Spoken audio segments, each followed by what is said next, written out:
በወዳጅና በጠላት ዘንድ የምትናገረው ነገር አይኑር። ስተህ የሰራኸው ኃጢአትህንም አትናገር። ቢሰማ አይሰውርልህምና እስክትሞትም ድረስ ይጠብቅሃል። የሰማኸውን ቃል አታውጣ። ከዚህም በኋላ የሚያገኝህ ክፉ ነገር እንደሌለ እመን። አላዋቂ ሰው የሰማውን ነገር እስከሚያወጣ ድረስ ይቅበዘበዛል። ልጅ የምትወልድ ሴትም በምጥ እንደምትጨነቅ ይጨነቃል። የተወጋ ሰውም ጦሩን ከላዩ ይነቅል ዘንድ እንደሚቸኩል አላዋቂ ሰው የሰማውን ቃል ያወጣ ዘንድ ይቸኩላል።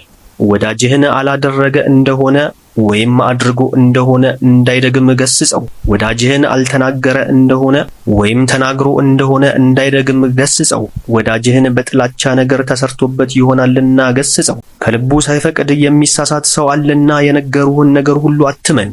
በአንደበቱ የማይሳሳት ማን ነው? ቁጣ ሳይበዛ ወዳጅህን ገስጸው። ስለ እግዚአብሔር ሕግም ቁጣን አሳልፋት። ጥበብ ሁላ እግዚአብሔርን መፍራት ናትና፣ ጥበብም ሁላ ሕጉን ታስጠብቃለችና።